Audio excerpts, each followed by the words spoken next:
Hello, I'm back. Good morning, good afternoon, good night, good day. I've been gone for a week. I'm sorry. I missed you. I will be better. I promise.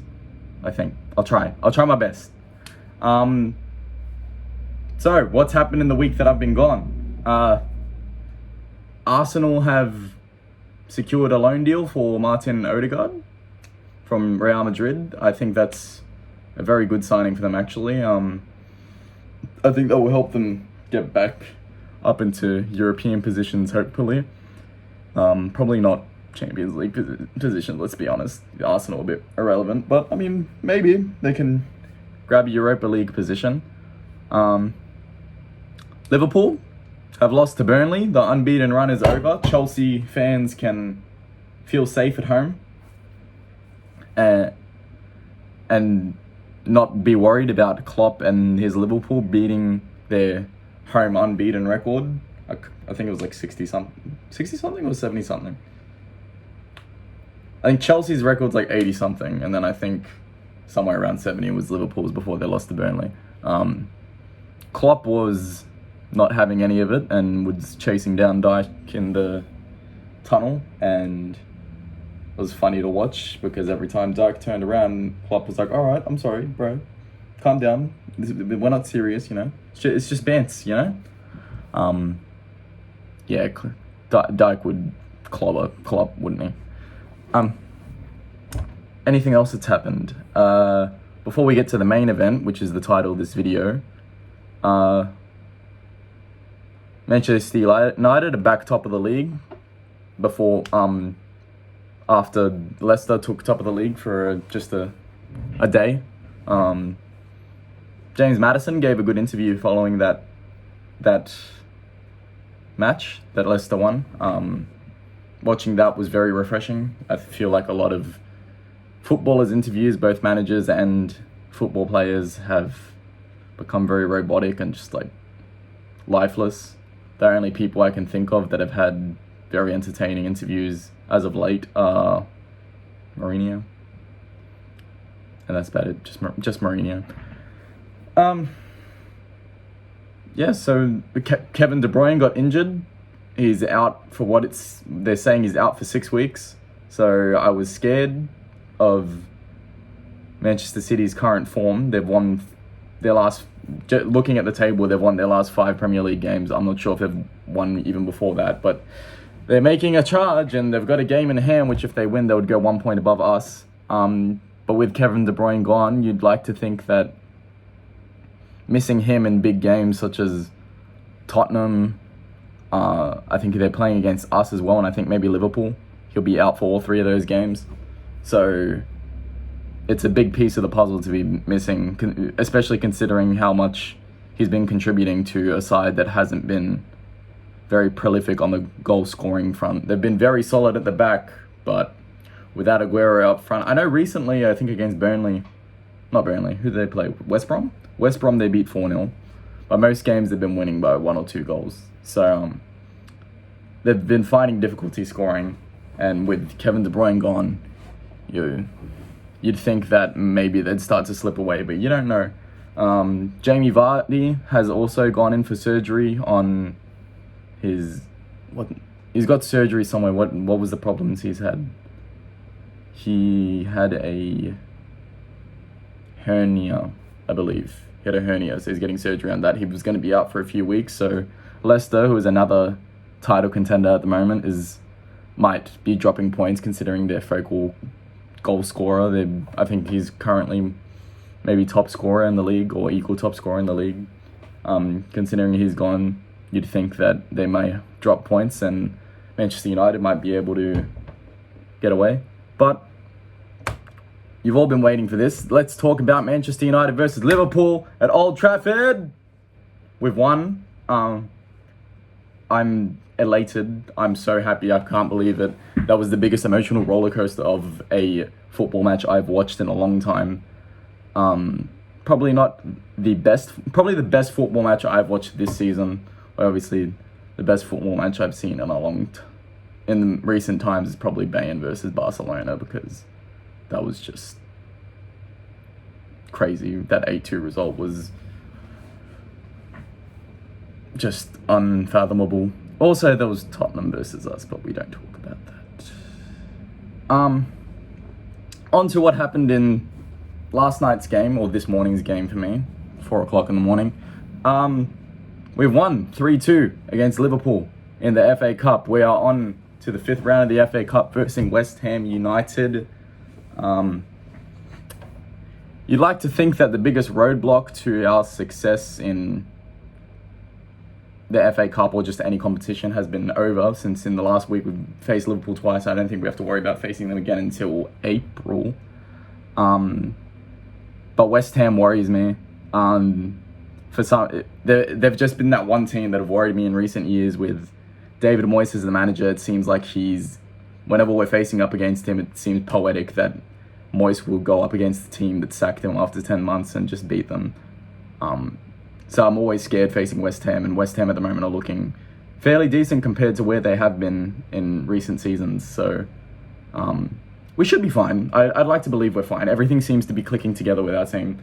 Our forwards have started to pick up form. Greenwood is back on the goal scoring, the score sheet, back on the score sheet. Greenwood and Rashford's link-up play. The first goal, Rashford's ball to Greenwood was just, it was Pogba-esque.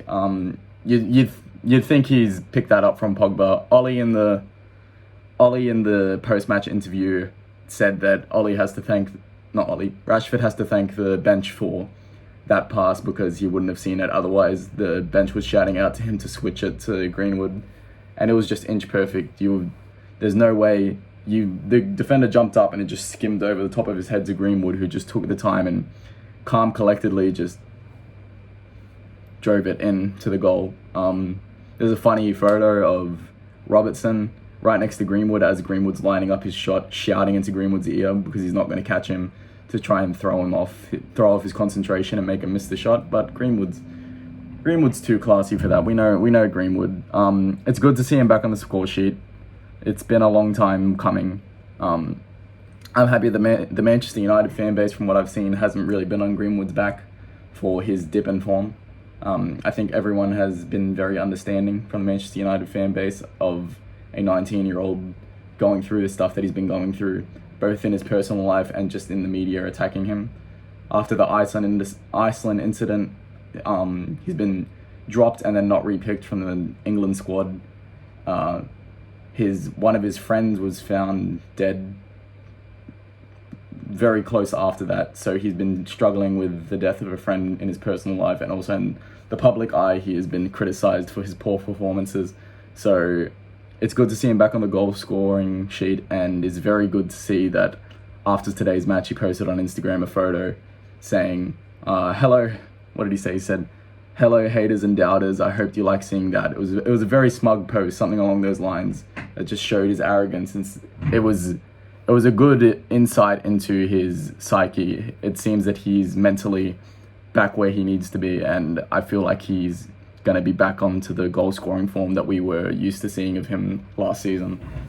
So I'm looking forward to Greenwood being back on firing on all cylinders. Rashford today was immense. He was definitely my man of the match on the Manchester United front. There's an argument between him being man of the match for the game, or Mohamed Salah being man of the match. Salah was very good. I think Manchester United, most of the game, I felt controlled the match, and especially the first half of the first 25 minutes. I believe we really controlled the match, and Liverpool's half chance that went to Salah when they scored, half chance when they got through to Salah, that one lapse in concentration from our defense, and that dink over Henderson was like, it hit me hard. It was a strike to the chest. I was like, oh god, here we go. But we struck back with Rashford's ball to Greenwood, and then in the second half, pretty much the inverse, Greenwood's lob over to Rashford, which he slotted past the keeper. And then obviously we know that Salah equalised again, And then Sadio Mane was substituted on, and you think, far out, Sadio Mane. We know what this guy's capable of. And when he was subbed on, I was gritting my teeth. I was like, oh God, where's this going to go? I'm very skeptical. I'm scared. But we saw that Mane was kept quiet. He didn't do what I was expecting him to do. The other Liverpool substitutes, Shaqiri and Origi, I wasn't very scared of. I was like, oh, they're taking off Firmino, who hasn't been that great recently, and they're taking him off for an even worse version of that. And then Shaqiri for, I think it was Thiago, it was like, bro, keep Thiago on the field. Like, this guy is world class, and Shaqiri is...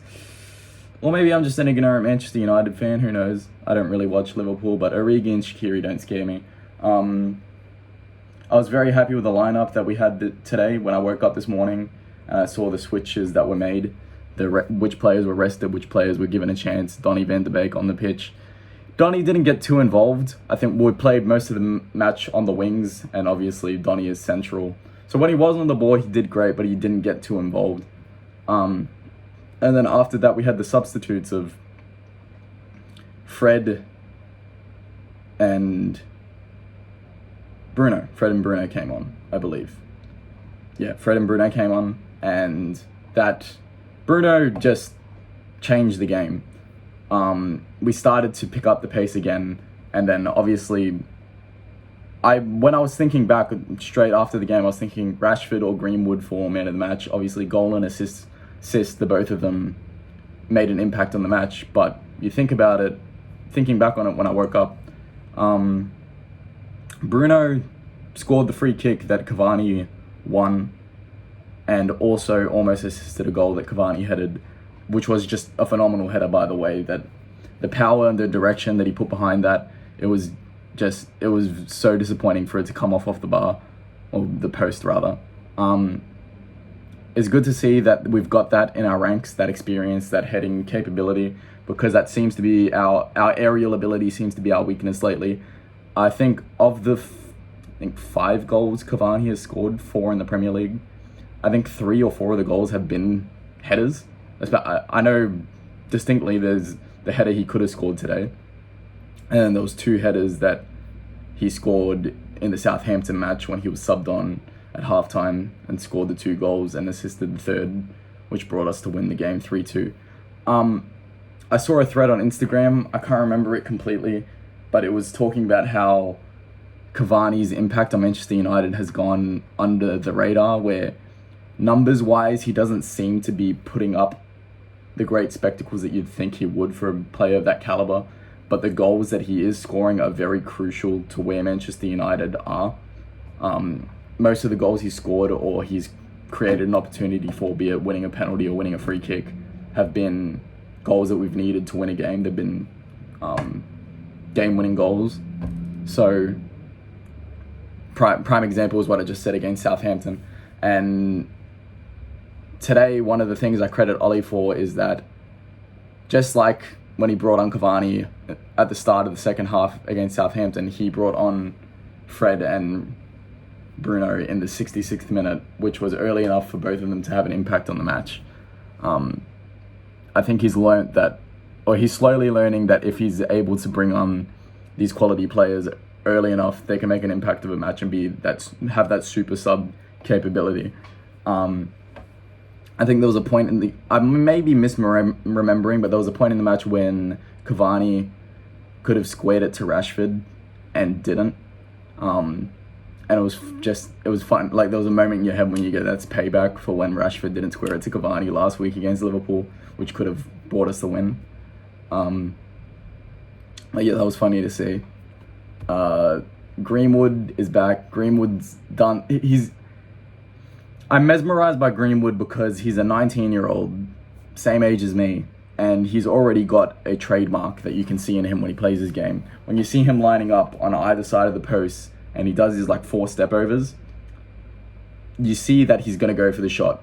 And you see that most of the time he does that, he's going to score the goal. He didn't today, but I see him do it and I get excited, where it messes with the defender, because we've seen from last season that Mason Greenwood is a very 2-footed attacker.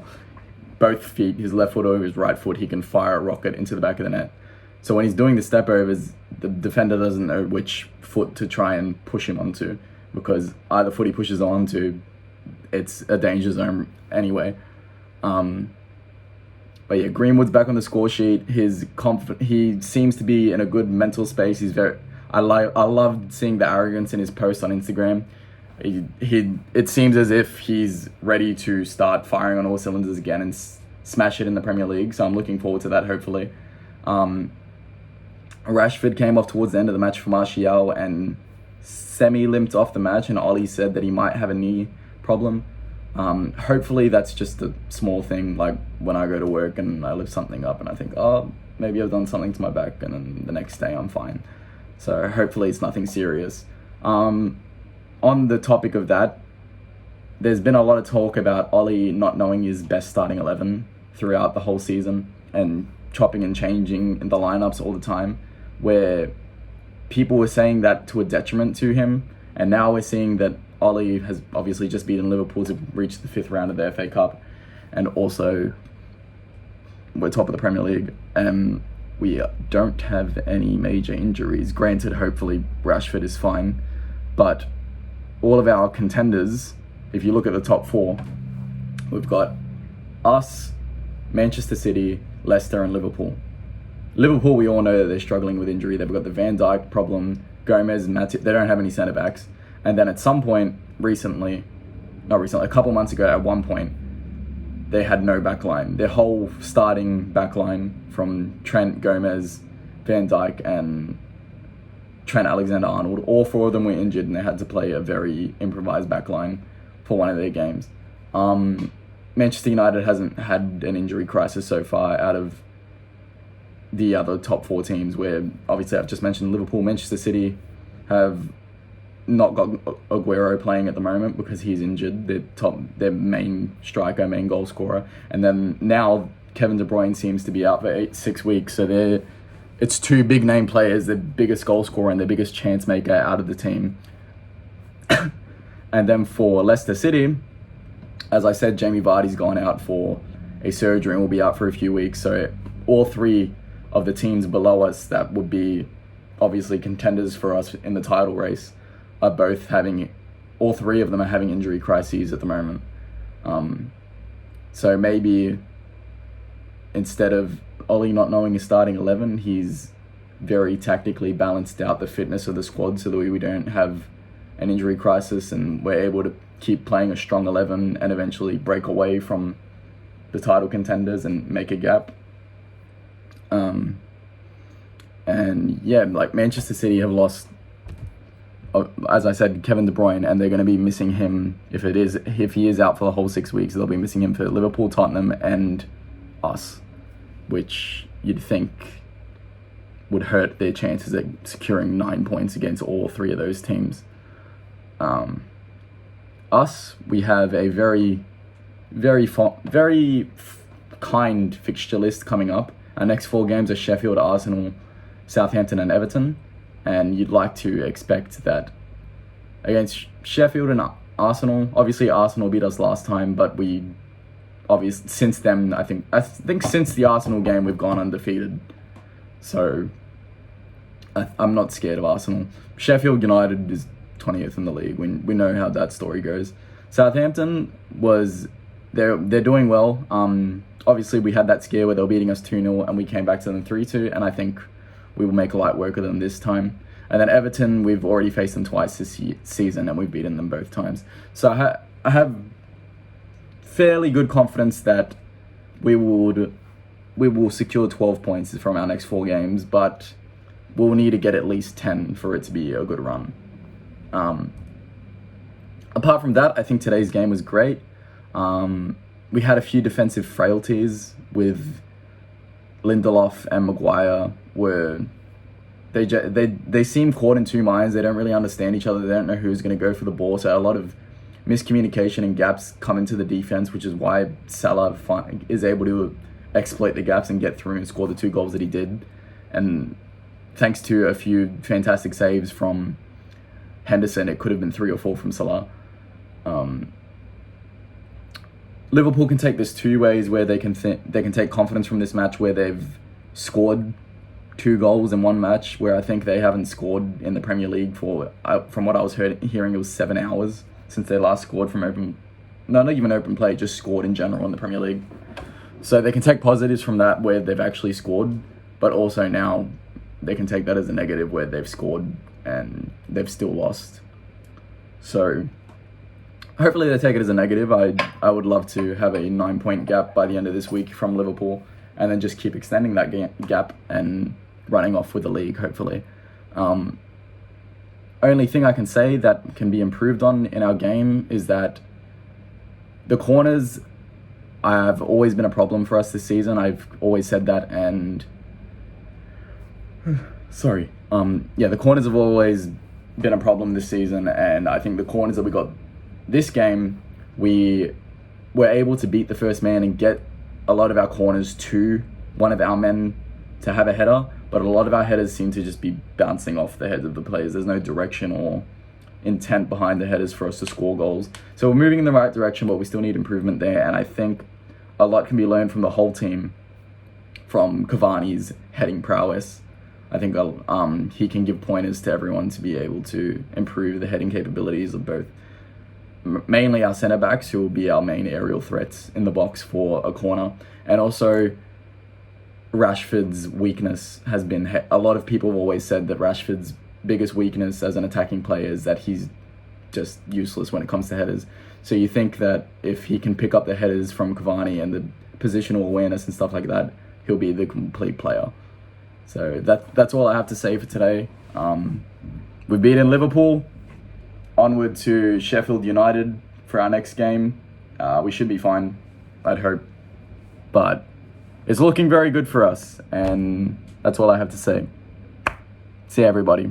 Make sure to like, comment, and subscribe if you enjoy what I had to say, and I'll let you go. Thank you for watching. Bye-bye.